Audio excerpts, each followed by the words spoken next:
Good morning. Welcome to the second virtual conference on social emotional learning in higher education. I'm Cherilyn.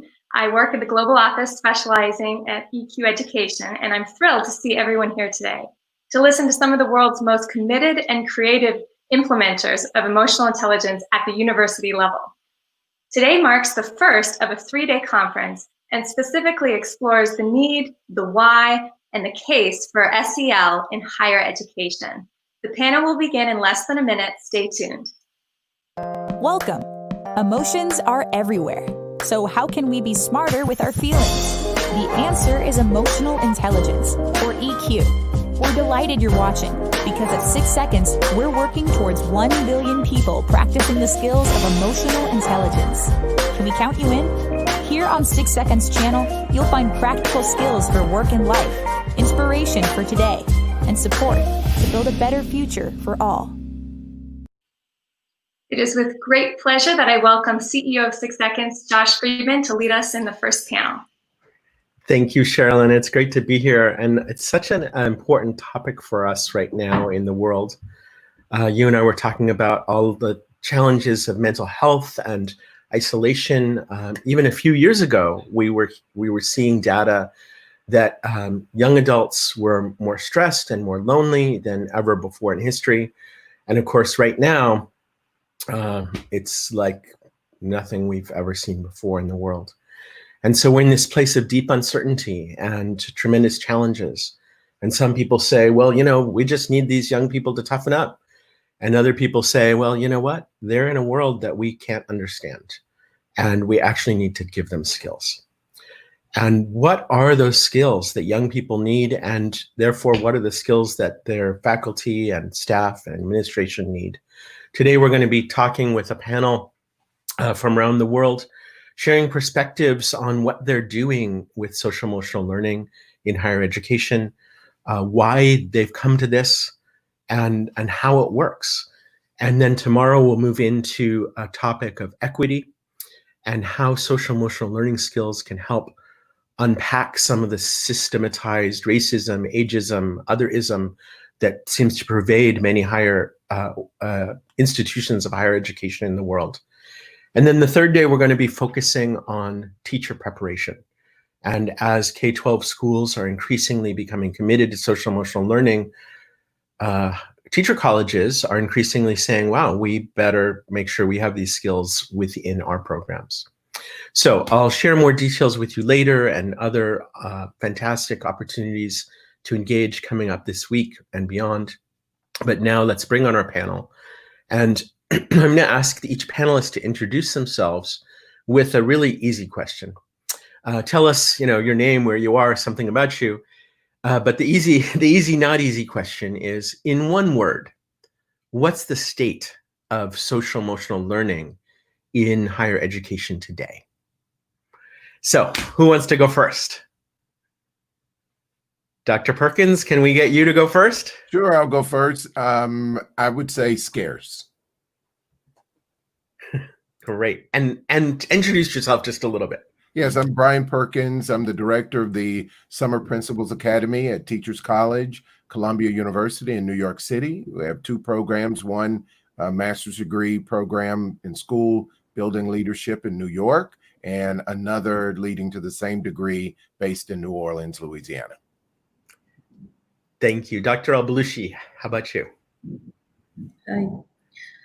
If I have to describe the status currently, I will describe it as an emerging necessity,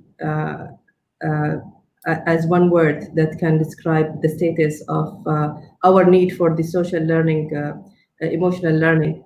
Just a few words about myself. I have spent for the last 22 years in the higher education, being a dean of a college, an assistant dean before that, and moving now to another zone of being the project manager of a national leadership program in my country. Currently, I'm also working as a board of trustee member of one of the leading university in the country. So this is a little bit my connection with the higher education in Oman. And just to have a little flash forward to tomorrow's panel, you are the first woman to be a dean in higher education in your country. Is that right? That's right. Thank you. Okay, Dr. Donahue Keegan, could you give us your word and intro? Sure. So my word also was emerging. So so I quickly thought of another word, and I would say seeded, like seeds, for hopefully a perennial garden. So I am at Tufts University. I am on faculty in the education department and also faculty of civic studies. I am also the director of the Tisch College of Civic Life initiative on social and emotional learning and civic engagement. And through that program, we work with students, with faculty, staff, and also administrators. So we're working university-wide to bring in social and emotional learning connected to equity and civic engagement. And I'll also mention that I am on a national advisor for SEL for US, a national organization. Thanks. Thank you, Deborah. And one of the pioneering programs in the US to actually put social emotional learning right there in the title of the program. Before we go to Dr. Oliveri, I want to just ask all of you who are watching to please type in the chat your answer to this question. Give a little introduction and what's your word? Okay, Dr. Oliveri. Hello, I would define it as, thanks to COVID, as volume on. Thank God. One of the positive aspects of COVID is that it has raised the awareness and the need of really paying attention and doing something about social emotional intelligence. My name is Carla. I am the president and the CEO of UCAL. It's a university located in Lima, Peru, in complete confinement right now. Thank you. And Dr. Johnson, your word. Hi, my name is Liza Johnson. I'm the Director of Personal Empowerment at the University of Dubuque. I would say my word is optimistic. I think there's a lot of creativity and innovation that's going to happen with SEL, and I'm really looking forward to seeing what's going to happen. So thank you all for those introductions, and let's just go over to our guests here. We have some words. We've got an opportunity word from Greg. Thank you. And others, what word would you say? We have people joining in from lots of different places in the world. Great to see people here from many places, including Dubuque. Got some of your squad here, Liza. And anybody else have a word for us? We got opportunity plus. All right. Well, those of you who are here in the chat, we want this to be interactive. We'll be asking you questions, so have those fingers ready. And we're going to be bringing you into the conversation and asking for your insights as well. So panelists, now we're getting lots of chats, so I'm going to stop right there for a second and say, in addition to COVID, last year even, way back when, what are some of the new challenges that you're seeing? What's been happening in the last few years that is creating this pressure and opportunity for social emotional learning to come into higher ed? Deborah, can we start with you? Sure. I would look at really what has come to the fore, this reckoning in the United States, around the world, around racial injustice, and looking at what has been happening in higher ed, especially, for all students, but for students who are historically marginalized, and so I think it's a tremendous opportunity because social and emotional learning is mediated by relationships within a socio-political and racialized context. And I think that now for faculty, for staff, for administrators to develop social and emotional stamina, to develop those skills, and to be able to foster environments that are conducive to, helping students to develop those skills, to have these difficult conversations, to do the kind of self-examination that needs to happen and the collective work that needs to happen. Brian, it was quite a few years ago when you decided that broadly social emotional learning, self-awareness would be an essential element of the work that you're doing. What brought you to that realization?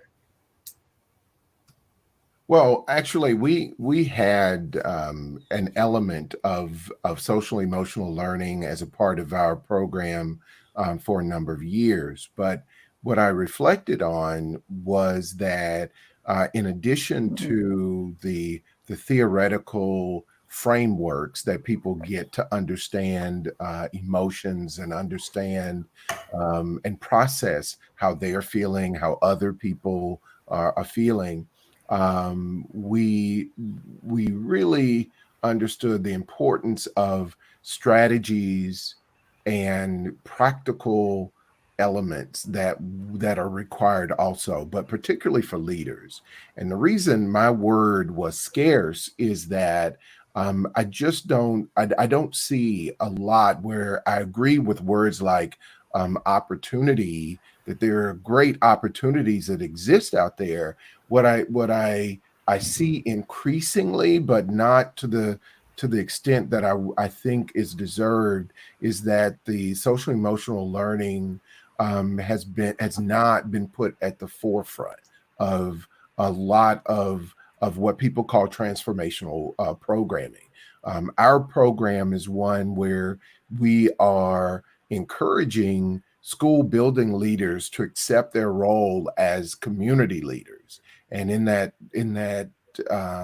accepting that role, they really, an essential component of that is understanding social emotional learning and what we've extended to be social emotional leadership.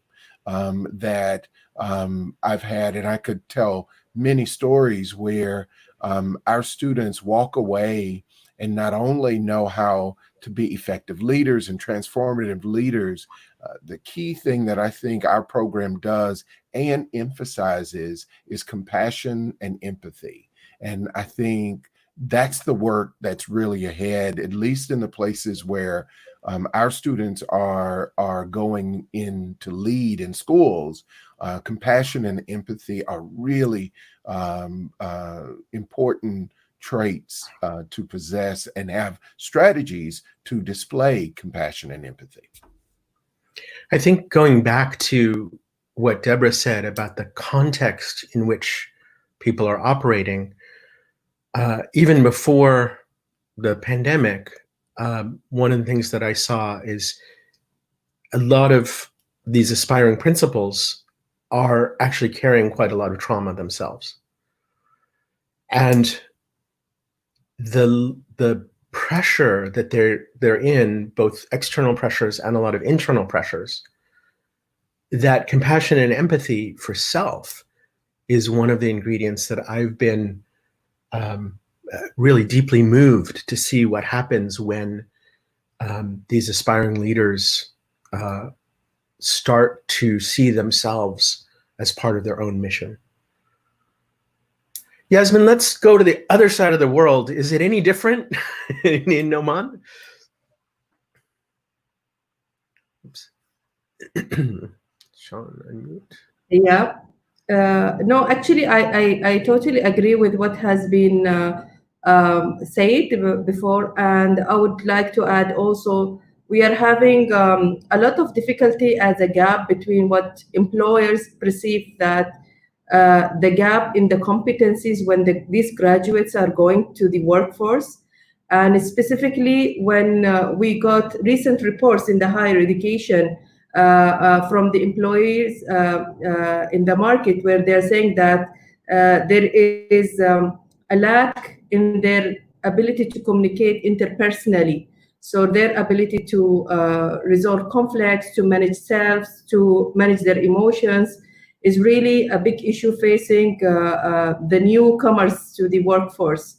And that feedback was given to the higher education that these competencies are much needed to be injected in the way we are doing our the curriculum, in the way we are preparing maybe the people who are going to be engaged in teaching these people during the 4 years, 5 years they spend in the universities.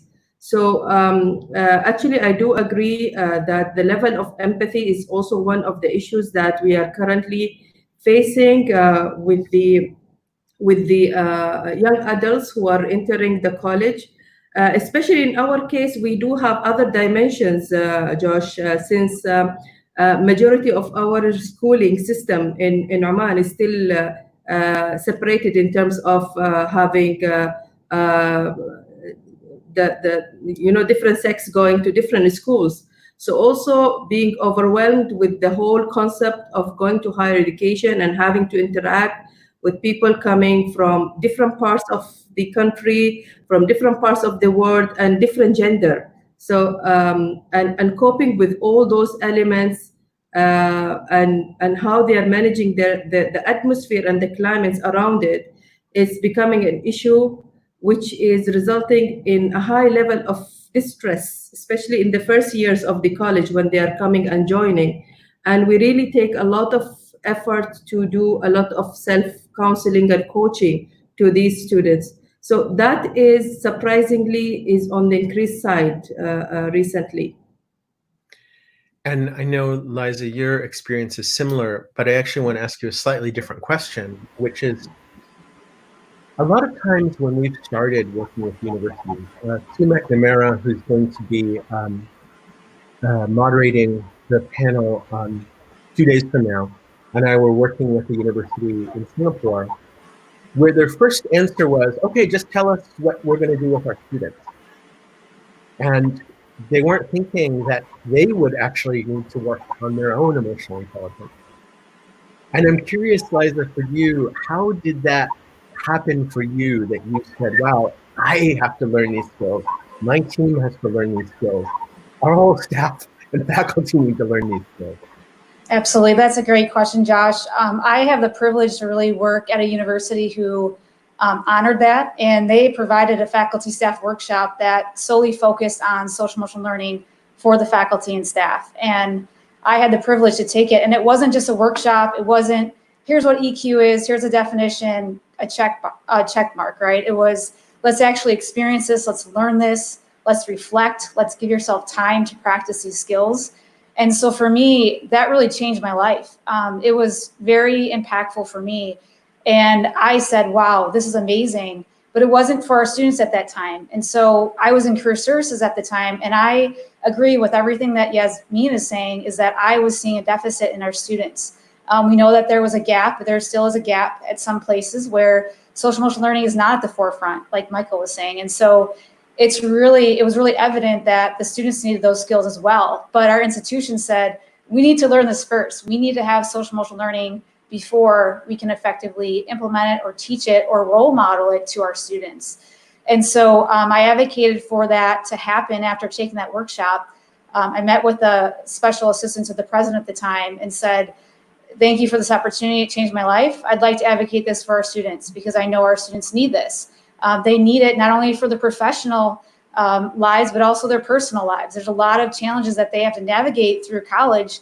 And without having those skills in place, they're not going to be successful. They may, right, with their background, but if we don't provide them those tools, I feel like that's a disservice that we are providing those students, right? So for me, I think it's really about training the faculty and staff and then having it for the students. There has to be a plan in place that's meaningful and effective. Carla, as a senior leader and somebody responsible for a lot of people and their leadership and their teaching, how do you see your own emotional intelligence growing as you've moved into this very senior role? Actually, I think I started to emphasize the process of learning about and developing my own social emotional intelligence when I realized at 46 years old, I'm now 52, that I was very bad making decisions. And I wrote a book called Yo Fuera de la Caja, which means me outside the box, which was originally addressed to students because I was very concerned on how easily they gave up their dreams, their goals, when they experienced some sort of frustration. But when I was writing this book, and doing the research, I realized that I related to most of the subjects. And at 46 years of age, I could say that my life was okay, that I felt successful, but I couldn't dare say I was a happy person. And that really tortured me. I realized that I had been living my life in autopilot, like I call it, in black and white, in a very comfortable box that received a paycheck every month. But that comfort made me postpone many dreams, many decisions, and personal projects. Why? Because I was afraid. I was afraid to hurt people. I was afraid of failing and exposing myself. So at that time, at 46 years old, I realized that emotions had taken control of my life and fear was making most of my decisions. And I realized that I had to first become the CEO of my personal life. That was step number one, starting by defining my purpose and believing that I could be capable of fulfilling it, and also that I deserved to try and fulfill that dream and those goals. And secondly, started connecting with my emotions, learning why I was so scared, learning what was blocking my growth, and trying to connect with my strengths, which I didn't really realize them. And I worked really, really hard to remove those blocks and to build myself. So I learned at 46 years old that connecting with your emotions and discovering your superpowers had to be the first step. And becoming a CEO of my personal life was the first step to become the president and the CEO of whatever. So I really, really worked hard. It was so difficult because I started to see myself and to judge myself through the lenses of other people. And I had to relearn how to look at myself under my own eyes and to accept myself and allow me to be who I am and connect my emotions. And I am in charge of the volume of which emotions I want to highlight and which emotions I need to put down in a drawer. I just want to bring in a couple of the comments from the chat because I think there are multiple people who can relate to this this interesting challenge of what leadership ultimately is really about. And I think it goes back to, Dr. Perkins, what you were saying about why aspiring leaders really need these skills, that, if we don't practice these skills, we're not going to be able to lead in the way that we want to lead. Deborah, I want to ask you a question about purpose, something Carla talked about. Something I hear from young adults frequently is a sense of feeling lost. And how do you see that? I mean, in the 6 seconds model, that's central to what we mean by emotional intelligence. But in your work, how do you see purpose and emotional intelligence fitting together? What a great question. Yeah, I think that and I love what Carla just said. And I would look at having students come to understand that inextricable link between emotion and cognition, and as part of that, being aware that there aren't negative and positive emotions, there are strong emotions, and that our emotions are constantly changing and very layered. And that the more that we can develop that sense of emotional literacy and being able to name those strong emotions that we have without judgment, and being able to pause, taking that time for reflection and also for self-compassion and self-care, so that because we can so easily, I know I do this a lot, and can really, that inner saboteur and inner critic can be a very loud voice. And so it's really kind of being the chair of the committee in your head and being able to have these strong emotions, not be had by them. And that when we have that sense of compassion, that we can look at those emotions, and it helps us to be reflective in really thinking about our values, our sense of purpose in an integrated way. So for ourselves, a kind of inside out, intrapersonal, being able to also do that self-examination of looking at our own biases and assumptions and so forth. And that as we are able to pause and to develop that sense of self-awareness and self-management and understanding our own sense of purpose, that's when our well can be filled in ways where we can collaborate with others, connect with others, think about our role in furthering the greater good, and also widening our circles of concern.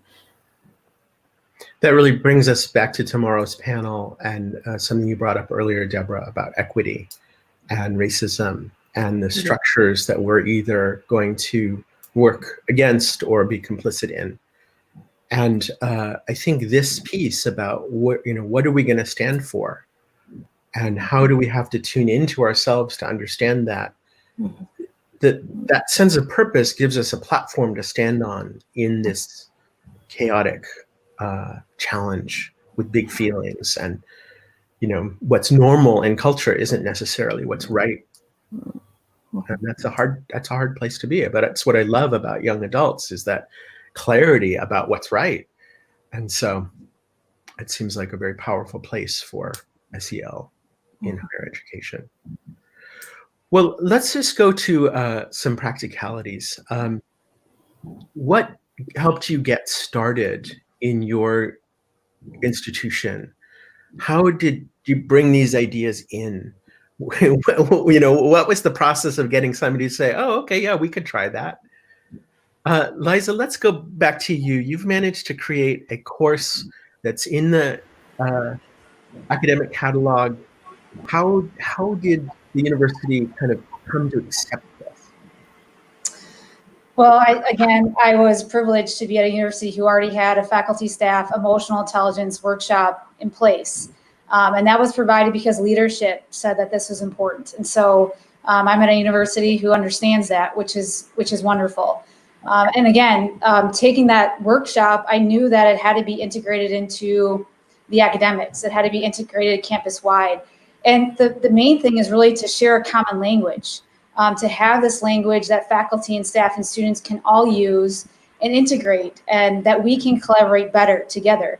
And so that was really my mission, was to develop this program that would be part of academics, but also be happening in on the field, in the sports field, in the cafeteria, in the library, right, in residence halls. And so I really wanted to share this common language and provide the students these skill sets. So after talking with the president a little bit more, we had a program in place, but it wasn't going to be sustainable. And so I took the initiative and said, I'm passionate about this. It's changed my life. I want to change the lives of students. I want to provide this for our students. And so he agreed for me to develop curriculum and to develop a train the trainer model, so that we could then develop the curriculum, have it for students, but also have the faculty and staff model. So our students and faculty and staff are using the same curriculum, and they're sharing the same language. And we also outreach it to our community. So I worked with the Dubuque police officers. I worked with the school district in teaching principals and counselors and staff to be more effective on the adult side. And so it's been really effective for our institution, but also as a part of our community. So I just feel very lucky to be part of that, and to be part of an institution that values that. And just a little plug, your curriculum we're publishing it, and it's going to press in a week, actually. And so this is really exciting to see this whole curriculum available to anybody in English right now, hopefully more languages soon. Carla, I saw you nodding your head when Liza was talking about reaching in the community and building shared language. And I was curious what was going through your head when you were talking about that. Yes, well, basically, actually, everything was going into my head, starting with purpose. I think purpose is what makes you want to hop out of bed every morning. It's so important to have purpose in your life, but you have to learn how to develop purpose. And reaching out into the community started with my own personal purpose. When I learned all of these things and the importance of being connected with my emotions and developing my social emotional intelligence. At the university, at UCAL in Peru, we, like every university, we started to focus on student retention, of course. And I started to get very curious. Why would students leave the university? So I started doing a lot of research on that. And what we did is what most universities do around the world is to, when you have a student who is not coming to class, you start calling them, or if you have problems with math, such and such course, you have tutors and a lot of assessments, etc. But that was a very reactive strategy. So I proposed doing the other way, completely the opposite. We created the Center for High Performance, and every student at the university was part of this center. We started the first day of class telling our students that we believe that every student has a capacity to become a leader. So part of this program was my course. I teach personal leadership to every single freshman student at the university, no matter what they study. It's a mandatory course and it's part of the curriculum. So my course was based on my own personal experience, and the objective of the course is to try and teach students to be happy persons. Not only to aim at being successful, but they should aim at being happy, which is completely different because success can become very addictive and it's very dangerous. Aiming at being happy obliges you to develop your purpose, but not only in one role, your professional role, in the different roles that make you the person you are. I manage 6 roles. My role as a mother, as a partner, professional role, I'm in competitive sports, my role as a writer, and my social contribution role.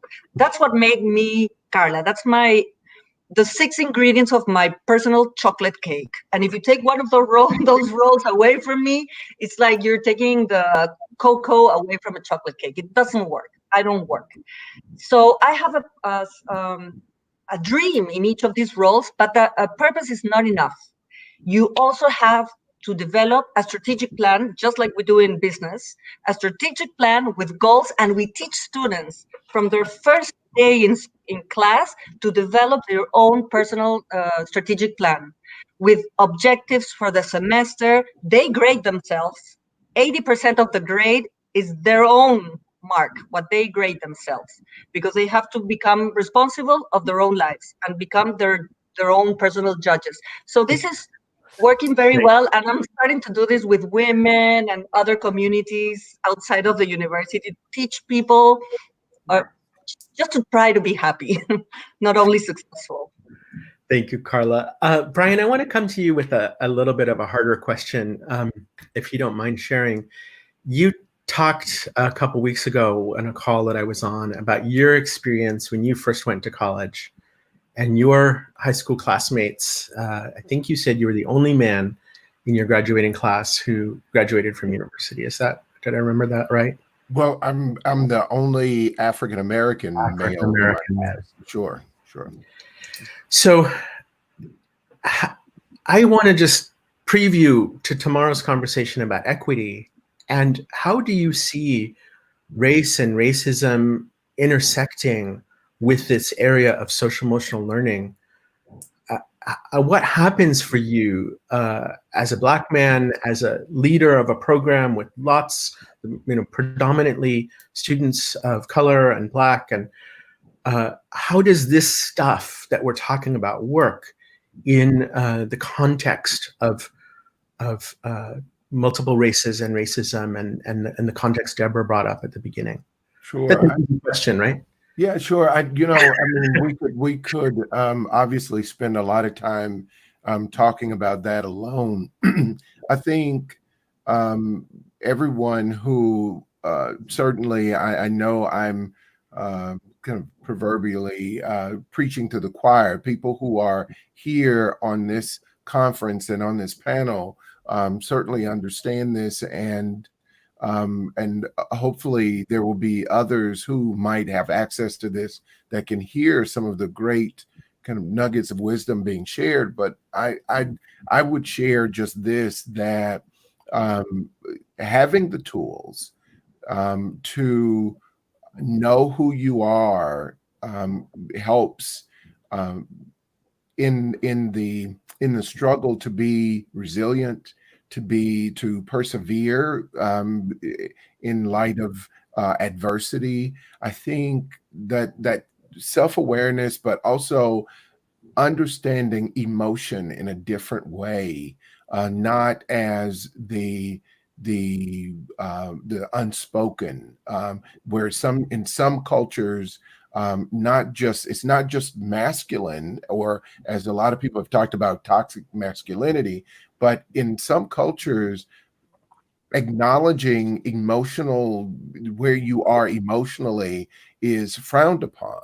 And I think giving our young people the language, I always refer to it as the joined or the mutual taxonomy, the words to describe how they're feeling, how they are being in the moment is very important. And I'll leave with this, is that one aspect of this is that sometimes people, I've heard teachers even say to kids who show up and may be down, "Oh, don't be sad." And it was not until I was an adult that I fully appreciated the full range of human emotions. And so I could embrace that coping skills for when you feel sad about something or down. Those are just as important as how you manage excitement. And so these all come into play through a comprehensive social emotional learning curriculum.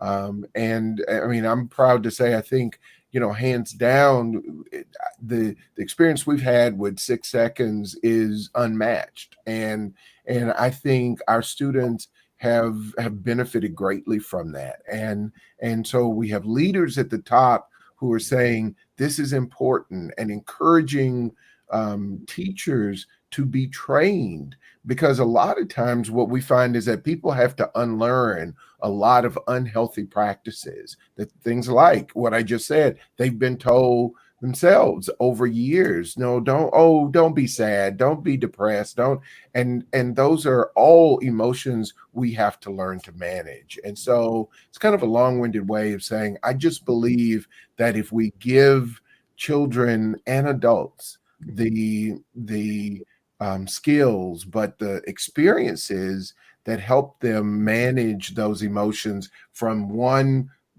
kind of place on the continuum to another, that's when we start to find that people are able to engage better, be more productive, and live healthier lives. Thank you, Brian. Yasmin, I want to ask you and somebody else as well, if you can think of a short story from your experience where you saw a student and you saw them learning these skills, and that really confirmed for you, yes, this is what we need to do. Can you think of an example? Can I share my story? Please.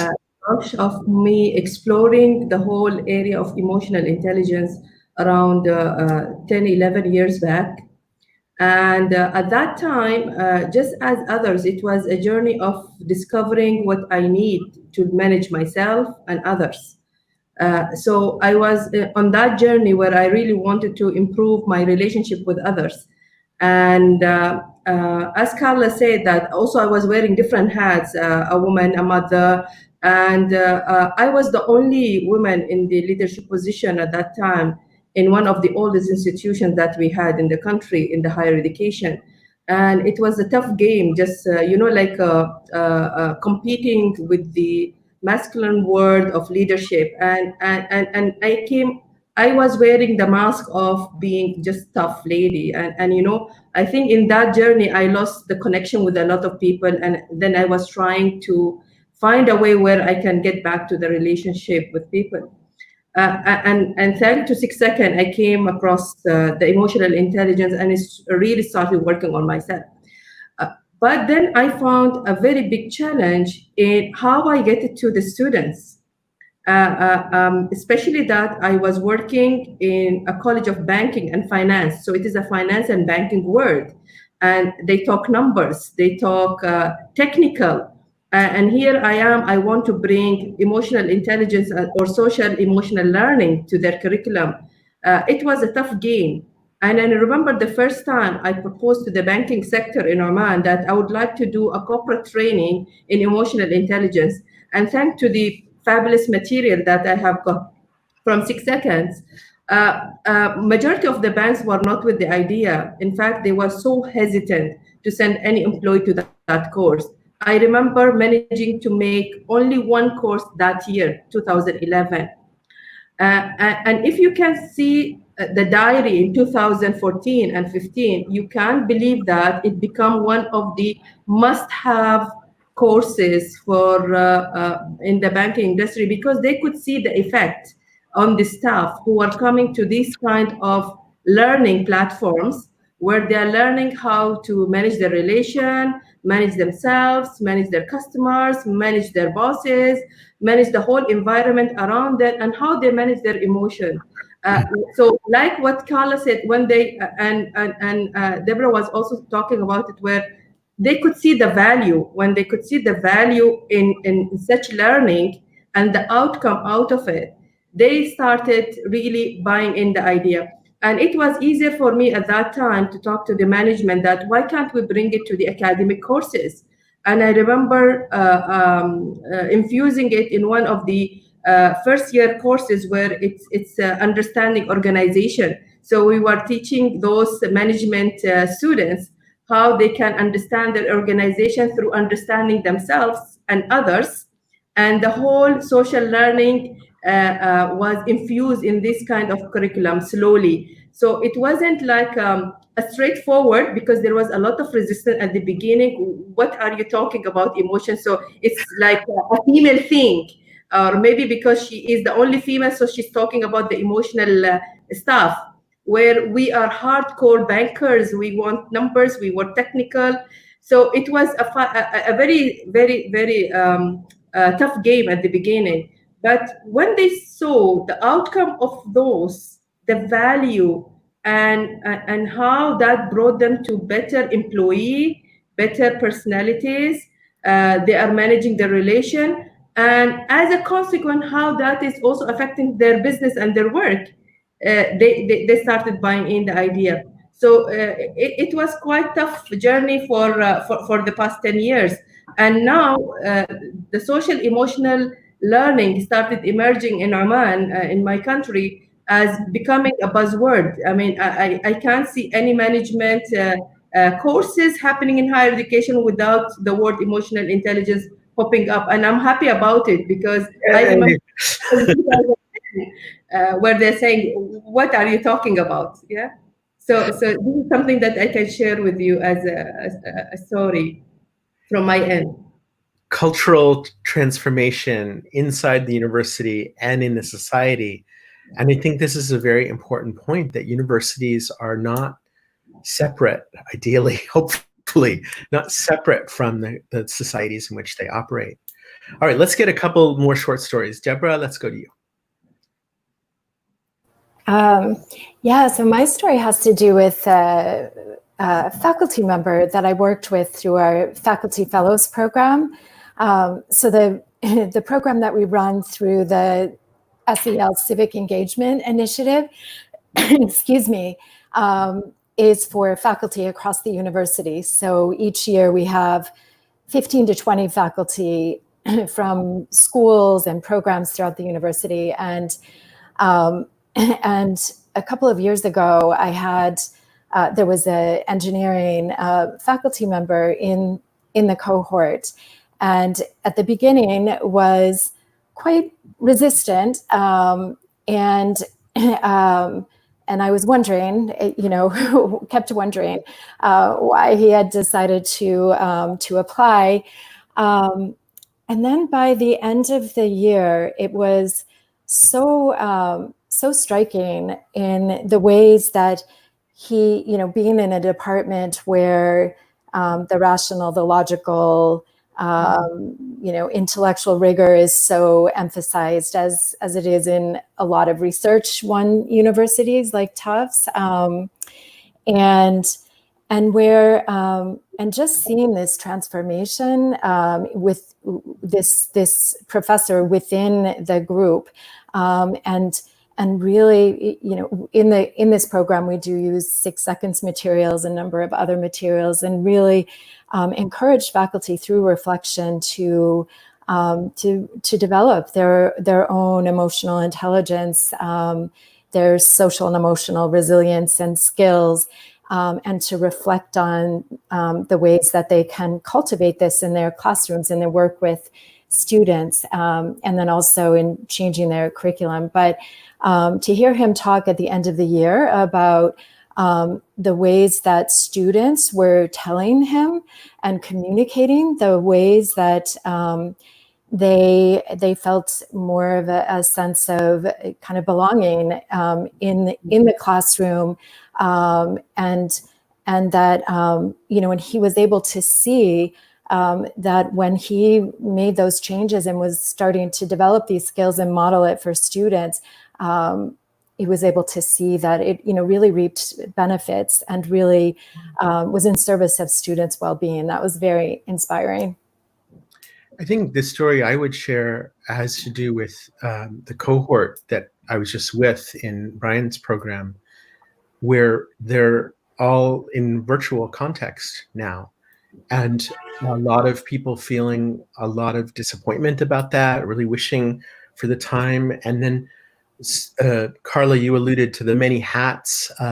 When you go away to a program, you leave your family, you don't have to worry about that exactly in the same way. And yet this summer we had students home with their own kids and just a lot to juggle. And what was interesting to me, I wasn't really sure how our course would work virtually. And what I could feel, even in this kind of digital context, this very deep connectedness. And students were sharing incredibly openly and, laughing and crying and singing. And it was astounding to me how powerfully social emotional learning can work, even in this virtual context. And I saw, this is our 3rd year in the program, and Lorena Martinez, who will be on the panel tomorrow, and Michael Eatman and I were teaching this class, and I was blown away by the level of connectedness and mutuality that formed in just 5 weeks with his cohort working together.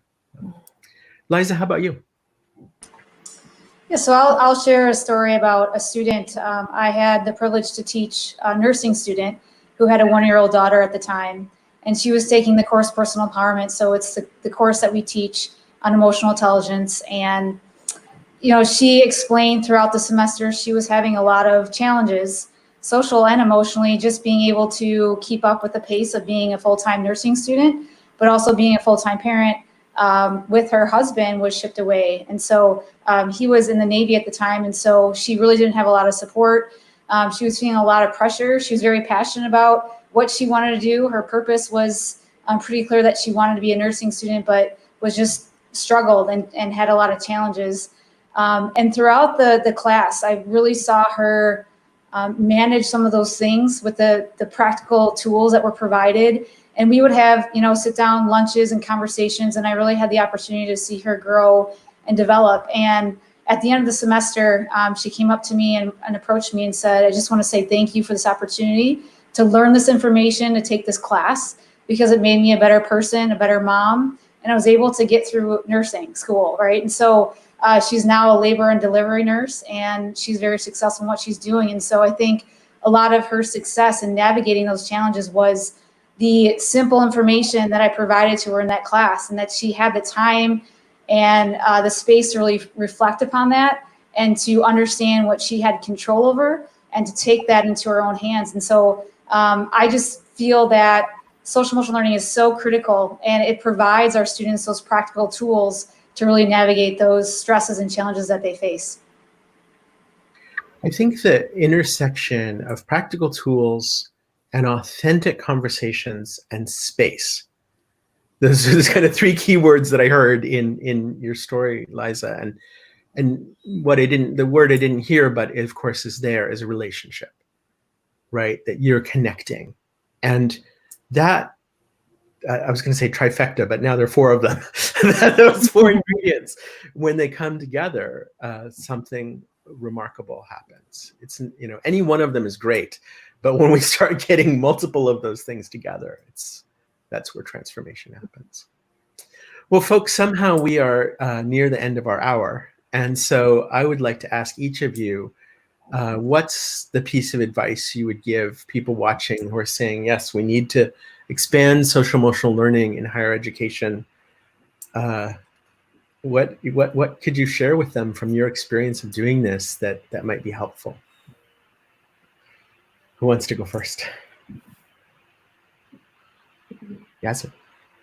Yeah, I think, Josh, we need to create more room for our students to innovate and to practice their curiosity and make choices. Once that platform is there, I think we can really, we are gauging the way for them to navigate this whole social emotional learning for themselves, by themselves. Thank you. I'll just mention a couple of comments we've gotten in the chat here. Liza, a little congratulations for you. And Paige reiterating about relationships. And those of you who are here in the chat, I'd love to hear your also in whatever language you would like. Carla, maybe this one for you. And telling us what you're learning today, what you're going to take away from this, what you're going to do with what you've heard in this hour. Because at the end of the day, we need to take action. So, couple more comments. Yes, I'm looking forward to tomorrow as well. And it's great to see many of you here on chat from the EQ community participating and engaging. And just to reiterate, tomorrow we have our second panel is going to be the same time as when I was a kid, same bat time, same bat channel, 24 hours later. Who'd like to go next? Carla. I think that right now we have to take advantage of the big disruptor in our lives, which is COVID. COVID has raised the volume of, raised the awareness of how important it is to be in connection with our emotions and to be in control of our emotions. COVID has taught us what we learn in sports, that talent is good, work ethics, being very disciplined and working hard is also very good, but they're not enough. You also need to develop mental toughness. And as in sports, you train physically, we need to learn and to teach how to train our minds to become really, really tough, because with COVID, in business, in our personal lives, this disruption in everything has really tested us. And no matter how talented you are, if we do not control our emotions, they're going to control ourselves. And our talent is going to be doomed, and no matter how hard we work, we're going to be less productive and have no energy. So it's very important to be mentally tough. And we need to, in universities, we need to start with faculty, of course, like everybody's saying. Faculty need to understand that our role as professors is not only to load up our students' minds with content and knowledge. We are like the HR managers of our students, and we have to teach them tools on how they can make good decisions and how to become leaders of their own lives. But we have to make sure that our faculty are in control of their own lives as well, so they can motivate and raise up the emotion in our students to, like I said, become the CEO of their lives. And just a couple more comments from the chat. I think that if we think about the role of education is filling the mind, we're missing something. And the notion that it's about developing people for life, not for knowledge alone. And some great comments here from people in agreement that this is the work we need to be doing. Who's next? Deborah? Sure. Yeah, so I think a lot of universities don't even have the word emotion in their strategic plans. I know that's the case at my home university. And so I think it's also working with senior level administrators and really bringing that really compelling research to those two, so that there is an understanding of that inextricable link between emotion and cognition, to really value emotion and developing emotional intelligence. So I think, that adult SEL is just so critically important. And for adults to see that students now and faculty and staff are feeling a tremendous sense of isolation and grieving. We are dealing with collective trauma in this time. And so really seeing the value and importance, just how vital it is that we have a trauma-informed, SEL practices at the university level, that like in K through 12, we've got to pull that thread into higher ed, and that it's so important and connected to well-being. And I would building relational trust. And the last thing that I'll say is that I think that mindfulness and contemplative practices are really an on-ramp for developing emotional intelligence. And so I think pairing the mindfulness practices with the cultivation of social and emotional learning in higher ed is so important, and working at all levels. Just a couple more from the chat, that when we have the L in social emotional learning is about creating the conditions for everything else that we're going to learn. Ilaria shared this quote, I think it was from Ed Duncan Blau, where I first heard it, that it's not about adding something else to the plate, it's the plate. And great comments. Thank you for people sharing here about their enthusiasm about this. I agree. We're seeing, partly because of COVID, partly because of time, we're seeing a change here. And I think COVID as a wake-up call it is time to roll up our sleeves. Who's next? I can go. So I totally agree with everything that's being said. I believe that we definitely need to make the case, the why. So we have to have research that states that emotional intelligence is critical to success, but also we have to know how to. So I have a lot of conversations with people about, okay, we got the approval from the decision makers or the leadership, but now I just don't know where to go. What do I do? How do I actually do this as part of academics, or how do I do this in part of residence halls? And so I think we need to be prepared on making the case, but also having a plan in place of, here's a curriculum, Here's my academic infusion, right, for each department. Here's how we're going to include it in the first year experience course. Here's how we're going to include it in the orientation process. So there really has to be a plan in place as well. I think that's the missing key, is that I think there's a lot of gain now in emotional intelligence and social emotional learning, especially now these times. But I think we have to be prepared as educators to say, here's why, and here's my plan in place. Thank you. Brian, over to you. Well, I would just say I agree. Most of what I would say has been said. Barbara, some really good points about the university. I just might add that and underscore the evidence that has been that is available out there for in the form of reporting that students have around their quality of life. The skills, how they've used these skills in the workforce, and what a difference it's made in their careers. I think presenting that as a part of the holistic education that students get is certainly in undergraduate programs would make a very strong argument.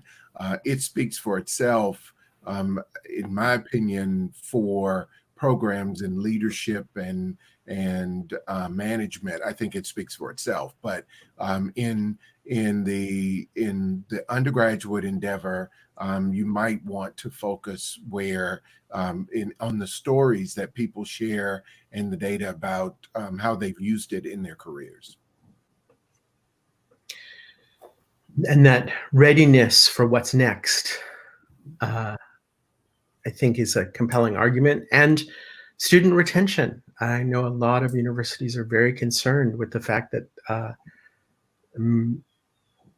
they need students to stay in the university. And so what are the skills that are going to help students with what they need? Mm-hmm. I don't know if I missed somebody. I'm been so caught up in what people are saying. Did everybody get their last piece of advice? Can I add something, Josh, please?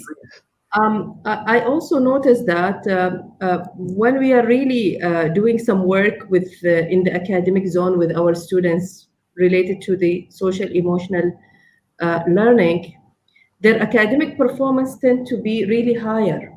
And I have done some work with some group of students as part of a research on reader response theory. So was teaching in one of the language classrooms, where I turned all the story sessions that they had to more of reflective in a way that they are putting it in emotional language as a drawing, as a, instead of writing or instead of speaking, because it was a foreign language. And it was fascinating to see their grades at the end of the year. And it was critical that the group that I have done the experiment with using the social emotional learning, they performed far much better in the final exam, which was the same one with the normal classroom rhythm. So that also shows that when we give them the platform to innovate, to really express, to think, and that really also gauge the way they are perceiving the academic lots that we are giving them as a content, technical part of it, the knowledge part of it. It's the plate. On which all of this other learning can go. Well, thank you for joining us today, panelists. I'm leaving with added enthusiasm and insights, and I hope everybody watching the recording as well as joining live loved seeing people's chat. If you are watching the recording after, please put comments down below the video, and we'll be checking and answering and sharing. So, and then just two more things. If you are not signed up for tomorrow yet, the link for the Higher Education Conference, somebody could put in the chat. You can sign up and get notification about tomorrow's panel. And also we're going to be sharing some resources from the panelists about suggestions and upcoming webinars and articles that might be helpful. So I recommend you sign up if you haven't signed up yet on 6seconds.org/hire. If you just go to 6seconds.org, there's a button right at the top to see it. Panelists, thank you so much, and I look forward to continuing the conversation. Thank you so much, Josh. Thank you, 6 Seconds. Bye. And Cherilyn, back to you. Thank you, Josh. My goodness. Thank you, panelists, for such a valuable discussion. I was engrossed the whole time. And so were our viewers. Thank you so much. It's very clear that universities are laying the groundwork for the next generation's leaders. And so it's so vital that we support their communities with their social, emotional health and well-being. And we have a lot of change makers present today in the comments who are doing that in their respective countries. So thank you for your work. You're not alone. There's a huge community here to support you in your initiatives at your university. Let us know how we can help you. And have a wonderful day. We look forward to seeing you tomorrow. If this was helpful, would you please comment, like, share, and subscribe? The Emotional Intelligence Network is your community to grow and practice EQ. At 6 Seconds, that means being smarter with feelings. And we're here to provide practical, proven EQ tools so workplaces, schools, and people can thrive everywhere in the world. Be sure to visit 6seconds.org to find the complete suite of resources, assessments, and programs. Thank you for watching.